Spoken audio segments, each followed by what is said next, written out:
during last couple of classes we are discussing about the anatomical aspect of respiratory system, and mostly we have covered the structural aspect of respiratory system in vertebrates. Okay?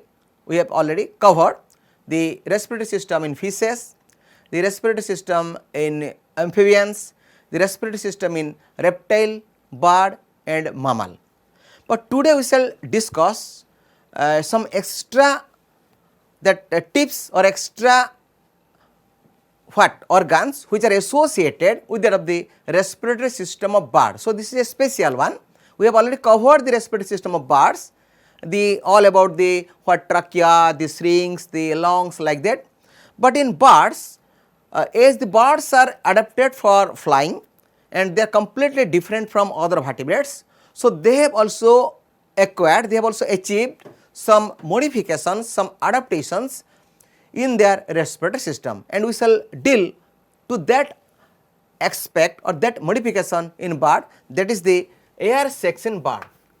So, today's discussion or today's class regarding air sacs in bird, the first one air sacs in birds, then we shall also cover the next, that is the next associated organs of respiratory system in this session. Okay. So, let us start with the air sacs in bird. So, before entering to the air sacs in bird, this is the topic, we shall first know what is the structure or what type of lungs are present in bird. So, generally the lungs of bird, so if I take the example the pigeon, the lungs of pigeon or bird are bright red, okay. They are small, compact, slightly distensible, being solid, spongy and highly vascular organ, okay. So, generally in case of bird, the lungs are to some extent different, okay. So, specially they are bright red, small and compact. So, they differ from those of other vertebrates in that they do not store air, okay. So, in case for example, you consider the case of mammal, in case of us, we actually inspire the air, So, this air enters into the lungs, okay. So, for example, so this is for example the this is the trachea, and finally these are the bronchus, we know these are the bronchus, and finally these bronchus are been they are been branched, and finally this forms the lungs. So, this is for example the structure of lungs. So, in case of this is the 2-dimensional picture, you just think about the 3-dimensional picture. So, this is the surface, okay. So, this surface actually poses a number of cells. So, these are the air cells or they are called air sacs or alveoli, okay. So, in case of in case of mammal, what happens, the air directly, for this is the passage of air directly rushes into the lungs and this reaches the lungs, okay. Once the air reaches the lungs, immediately this will come in contact with the surface, because on the surface there are present the the cells which actually are the site for exchange of gases. So, now this is the, for example, this is air rich in oxygen, okay. So, now the blood which is present here, this is rich in carbon dioxide. So, what happens, carbon dioxide enter into this one and oxygen enters into the cell, and finally this carbon dioxide is expelled through this path also, okay. So, this I am telling about this because I just want to acknowledge you that you see the structure of mammalian lung is responsible for or assigned with the duty of storing the air. But in contrast to that, in case of bird, these are not for that work. So, they do not store the air. So, I am telling that they differ from those of the vertebrates in that aspect that they do not store air. And thirdly, they lie in the pleural cavities, because you see this is my ventral side, this is my dorsal side, this is my lateral side, and these lateral sides are generally called as pleural. So, they lie in the pleural cavities which are separated from the peritoneal. So, this is the peritoneal region, peritoneal or abdominal coelom by an oblique septum. You just think. So, in case of mammal we know, so this is my for example, I am also a mammal, this is for example my thoracic cavity, this is my abdominal or this is my peritoneal cavity. So, these two cavities are separated by one structure that is known as diaphragm. So, this is transversely present. So, similarly in case of bird, this part is separated from this part by presence of an oblique septum, okay. So, now what happens, the dorsal surface, See, the dorsal surface of the lungs in case of bird is closely applied to the ribs and thoracic vertebrae and has no peritoneal covering. So, in case of birds, the dorsal surface. So, for example, this is the dorsal surface. So, dorsal, for example, you see, so you just know this is, for example, the structure of a bird, you just imagine. So, this is the bird. So, you see this is the bird. So, now you see this is the dorsal. So, this is dorsal and ventral. So, for example, these are the lungs. So, this is a pair lungs. So, this is the dorsal side. So, the dorsal side of this lungs or dorsal surface of the lungs are closely applied to the ribs, because ribs are there, because this is the vertebral column. So, ribs are there or ribs are present in that position. So, they are covered with ribs or applied to the ribs and thoracic vertebrae and has no peritoneal covering. Okay. Again, in contrast to that, the ventral surface. So, this part is the ventral surface. So, this is the dorsal surface of the lungs and this is the ventral surface. Okay. So, the ventral surface is free and covered by a special fibrous peritoneal membrane that is called as pleura or pulmonary aponeurosis. You should remember this word, that is known as pleura, or the peritoneal membrane is known as pleura. So, the peritoneal membrane which is covered the ventral surface of the lungs is known as pleura, or this is also known as what? Peritoneal covering is known as also pulmonary aponeurosis. Pulmonary, this is pulmonary what? Aponeurosis. So, you should remember this word. This is a short question. So, this is known as pulmonary aponeurosis. What is that? That is the fibrous membrane covering the ventral surface of the lungs in case of bird. So, the bronchus, now we just consider the case of the bronchus. What happens in case of bird? So, why I am telling this one? Because these lungs actually are not the storing organ or storing organ for air, rather they have some extra structure which actually store air. So, to reach that structure, I am giving the detailed structure of the lungs. Okay. So, the bronchus, this is bronchus, for example, the bronchus. So, for example, I am giving the picture. For example, this is the, so you just see in case of bird, you just see this board. So, this is the bronchus, this is the trachea, and this is, for example, bronchus. Okay. So, this is the bronchus. You see, this is the trachea, this is trachea, and this is bronchus. So, in case of bird, what happens? I shall show you detail in picture also, but I am just giving some schematic diagram. So, the bronchus entering a lung from the interventral side and does not branch immediately as in other tetrapod, and within the lung it lodges its cartilaginous rings and continues up to its distal or posterior end, and it is called as mesobronchus. So, now this becomes the, so this part bronchus, and immediately in case of vertebrate or tetrapod, immediately this become branched, but in case of bird this is not branched, rather this will continue to the posterior portion, and this is now known as this is known as mesobronchus. Okay. So, it is the point. So, this is known as mesobronchus. So, now the mesobronchus, so now this is the mesobronchus. So, the mesobronchus gives up branches to air sacs and also gives. So, now from this mesobronchus they are developed what? The structures, and these structures are known as air sacs. So, I shall show you the diagram. So, the mesobronchus gives off the branches to air sacs and also gives off several secondary bronchioles. So, in one hand, you see, so in one hand this now divides into a number of branches. They are generally known as secondary bronchus. So, this is the secondary bronchus, and on the other hand, from this some ducts arise, and these ducts actually containing the air sacs. So, my dear student, you just imagine the picture. So, now this is the practical lungs, you see. So, this is the practical lungs. So, I am giving the dot mark. So, this is the practical lungs. How it is formed? You see, this is the trachea, this is the bronchus. The bronchus is very elongated, and now this bronchus at the distal end immediately branch into what? Secondary bronchus. It is it is the division in one hand. On the other hand, from this mesobranchus, what derives some branches or some dots, they actually ends in air sacs. So, this is the very important difference of structure of lungs in contrast to the or in comparison to the other vertebrate. So, from mesobranchus two derivatives come, one for the lungs and other from the or other for the air sac. Okay.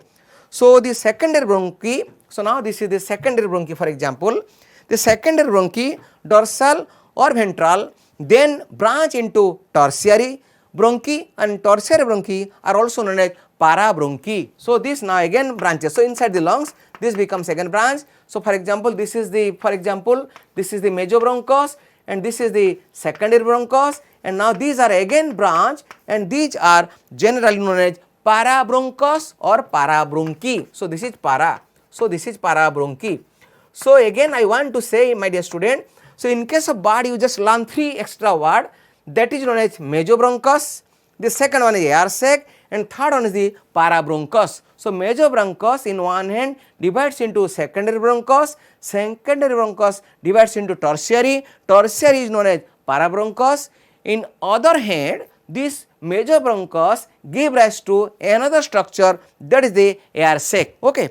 So, the parabronchi form an intricate system of branching and anastomosing the inwall air capillaries forming loops and also join recurrent bronchi. So, now the what happens, the parabronchi finally what form the respiratory exchange surface. Okay. So, now the lungs, in case of bird, the lung parenchyma, the lung cell has hexagonal areas, each has a central parabronchus surrounded by a system of air capillaries and interlacing blood capillaries. Okay. So, air capillaries and the blood capillaries. Thus, in case of bird, parabronchi and air capillaries do not end broadly or do not end blindly. So, they actually intricate with each other.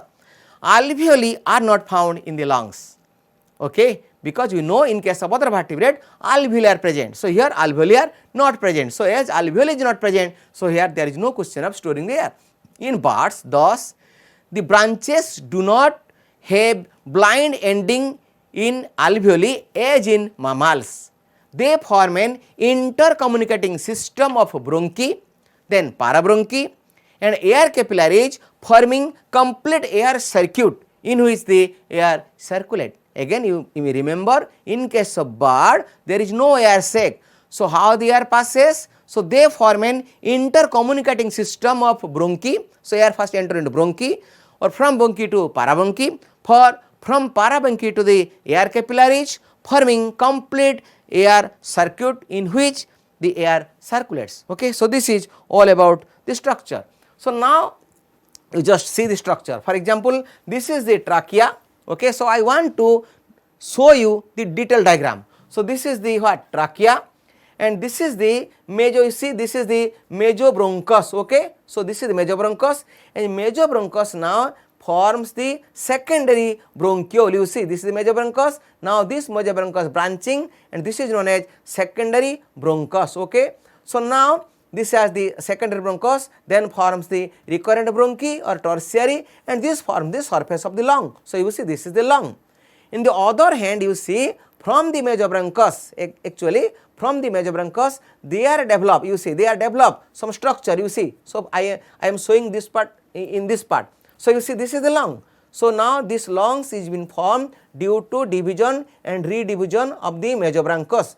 But on the other hand, from the mesobronchus you see, from the mesobronchus they are derived, for example, one air sac, that is known as abdominal air sac, this is another one, this is thoracic air sac, this is another one, this is the thoracic air sac. So, these are the air sacs, you see these are developed from the what mesobronchus. So, in one hand this mesobronchus is giving the extra structure, these are known as air sac. On the other hand, this one is also forming the branches of bronchioles and that bronchioles finally form the lungs. So, this is the most important feature in case of bird, which is not at all found in any other vertebrate. Okay. So, now from this it is concluded that In case of bird, this mesobronchus gives rise to some structure, they are known as air sac. So, what are they? We shall discuss, because today's discussion is for this session air sacs in bird. Okay. What is the air bag? Okay. So, now see.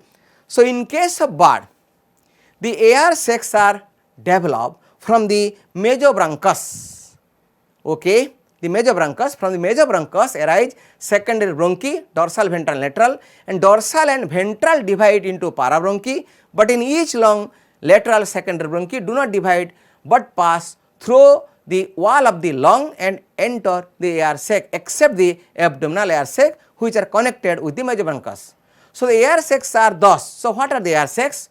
So, air sacs are thus dilation of the bronchi. So, what is that? The air sacs are, or air bags in case of bird, are the dilations of the bronchi. The air sacs are large, their structure. The air sacs are large, okay, thin walled, membranous, non-muscular and non-vascular structure. So, they are the membranous structure. So, they are not the lungs. So, they are the membranous structure. They do not increase, the respiratory surface. So, they are not for increasing the respiratory surface, and lie among the viscera and also extend into some of the larger bones. Very important thing is that. So, for example, you just imagine the structure of the bird. So, inside the bird, what happens? These lungs, or from these lungs, what happens? The air sacs are derived, and these air sacs are entering into the, or they are present in between the visceral organs in one end, and secondly, the very important thing is that sometimes these air sacs are so fine in structure that they can even enter into the large bones. Just imagine. So, they enter into the large bone means, for example, they can enter into the femur, they can enter into the humerus. So, that once the fine branches of the air sac enters into the bone, what will happen? The bone become pneumatic. That is why the bird's bones are pneumatic and they do not possess the bone marrow. So, this is the important thing in case of the bird. Okay. So, now see. So, what are the number of, how many number of what air sacs are present and what are they? So, we shall now give the detail about that. So, their total number, or in case of the what, in case of the bird, the total number of air sac, or the total volume is more than that of the lungs and fills up much of the body cavity. That means, if I consider, if I calculate, if I estimate the total volume of the air sac, then this will be more than that of the lungs. Opening of bronchi into air sacs are controlled by ostia, and in case of pigeon, so I am giving one example. In case of pigeon, there are 9 large air sacs are present, and they are named according to their position inside the body. So, now let us start. What are the name of the air sacs? So, this is one question. So, the question is, give the structure and detail structure of the air sacs in bird. So, how many air sacs are present? 9 number of air sacs are present, and now we shall give their name one by one. The first one is interclavicular. The first one is that is clavicular. So, this is the name of one air sac. Okay, I shall again show you where it is present, and I am giving detailed data of this one. So, it is a single one. So, this is unpaired. So, it is a median, unpaired, somewhat triangular air sac. So, it is median. For example, this is the what? This is bronchus or mesobronchus. So, now this is one, you see, this is the structure. Okay. So, this is the interclavicular. So, this is median, unpaired, single, somewhat triangular air sac connected to the secondary bronchus of both lungs. It lies in between the angle of two lungs. So, it is present in between the two lungs, okay, angle of the two lungs, and the furcula. So, furcula, you know, this is the which bird to which the wings are attached. So, this is present at that region. From each side of the interclavicular air sac arises two tubular auxiliary. So, you see, so this is one auxiliary. So, it is one tubular structure, it is another one. So, again same. So, this is another and this is another. So, from each, from this median interclavicular air sac, what happens? Arises two tubular auxiliary air sac, one of which enter the humerus bone through the pneumatic foramen as auxiliary or extraclavicular air sac and a clavicular air sac. Again you just imagine. So, this is one air sac. So, from air sac, this air sac, again some branch enters into the humerus bone and the clavicle. So, that this is known as interclavicular what? Sac, and this is one. This is median and this is unpaired and single air sac. So, now this is all about the interclavicular. Now, come to the second one. The second one, so for example, this second one is cervical. So, this is the cervical air sac. The name of this one is cervical. A pair of small, so this is what? This is one, this is only one. So, this is two, a pair. So, a pair of small cervical air sacs arises anteriorly, one from each lung. Okay, they lie at the bases of the neck, dorsal to the interclavicular and alongside the ventral or alongside the vertebral column. They give out minor saccular branches in the neck. So, this is all about the cervical. Then come to the third one. The third one is anterior thoracic. So, third one is anterior thoracic. So, this is the name of again anterior thoracic what? Air sac. So, again this is also pair, or that means two number. So, from the side of each lung, arises an anterior thoracic air sac which lies at the ventral side of the lung in the anterior portion of the thorax. So, that it is known as anterior thoracic. In where they are present? They are present in close contact with the ribs and the pericardium near the heart. Each one, that means each anterior thoracic one extends back, they will extend back and overlap the posterior thoracic air sac. The ventral wall remains covered by the oblique septum, because I have told you that there is an oblique septum which is separating this one from that of the abdominal cavity. So, this is all about the anterior thoracic. So, now just I want to show you the position of the air sac, so that you can conceive, you can get a clear idea regarding the air sac. You see, so this is the lung, you see these two. So, these two black structures are lung in my diagram.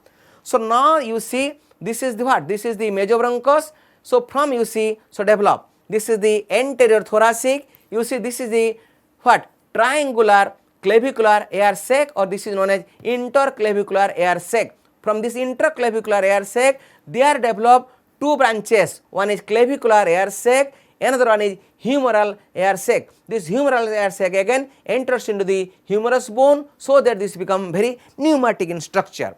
So, now this is first one. So, this is unpaired and median single. So, now a pair of, you see, they pair of anterior thoracic present. Okay. So, this is the posterior thoracic, this is the abdominal air sac. So, these are the position of the air sac. Okay. So, I shall discuss one by one. So, I have already covered these three anterior thoracic I have covered. So, now come to the, so that picture was actually the frontal view. So, this is the side view, you just see. So, this is the side view. Okay. So, this is again trachea. So, this is the what? This region. So, this region is the mesobronchus, and you see from the mesobronchus they develop this air sac. Okay. So, this is the diagram regarding the formation or evolution or development of air sac from the mesobronchus. So, now come to the next one. Next one is posterior. So, next one is the posterior thoracic. So, this is the posterior, again this is two in number. So, posterior thoracic, this is also pair, and they are found in the posterior part of the thoracic cavity just in from the abdominal sac. Each sac overlap the posterior end of its lungs and communicate with its outer face or outer posterior angle. So, this is all about the posterior thoracic, this is also pair air sac. So, now come to the abdominal. Okay. So, now this is the abdominal. So, abdominal air sac, very interesting, abdominal air sac. Okay. So, this is again pair. So, two in number, this is also pair, abdominal air sac. So, what is their position? So, from the distal end of the lung or each lung arises a large, this is large abdominal bag like structure, and this is known as abdominal air sac. The name is abdominal because they are present in the abdominal position. Each abdominal air sac lies along the dorsal wall of the abdomen. So, they are present in the dorsal wall of the abdomen. So, you just imagine this is my ventral and this is my dorsal, and they are present to the dorsal wall of the abdomen, ventral to the kidneys, among the coils of the small intestine. Very, very interesting, because in the abdomen what are present? In the abdomen, kidneys are present. So, they are present in such a condition, that in such a position that this will be protected by kidney and intestine, and they are present what? Dorsal wall of the abdomen. So, this is known as abdominal air sacs. Just now my dear student, count how many number. So, this is 2, this is 2, this is 2, this is 2, this is 1. So, all total 9 number of air sacs are present. Out of that, only interclavicular is the unpaired and rest are paired. So, that 9 number of air sacs are present. In case of bird, they actually give complete structure of the what? Respiratory system in bird. So, now come to the next point, what is the function of the air sac of the bird? So, we know the birds are achieved, or the birds achieved the what? Gift of flying, that means the bird can fly. So, the what the air sacs does?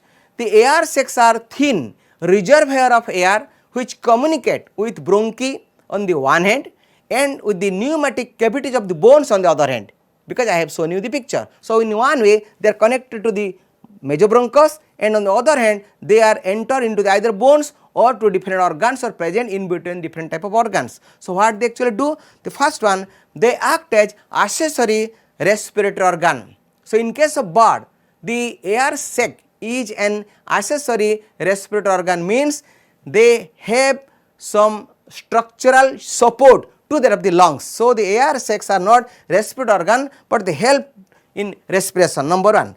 The second one, they provide the lightness, because bird has to fly. So, for flying it has to be very what? Low in its weight. So, to become light, the body light, the air sacs are present and they give the buoyancy to the bird. Okay. So, they also bring the what? Bones into pneumatic condition. And third one, they help in temperature regulation. The air sacs also help to maintain and regulate the body temperature, acting as a cooling device by losing body heat through internal evaporation. So, these are the most important basic function of the air sac. So, up to this I covered all about the structural aspect of the air sacs in bird. So, let us close this session, and next we will continue the next part of this respiratory system or anatomical aspect of the next respiratory system.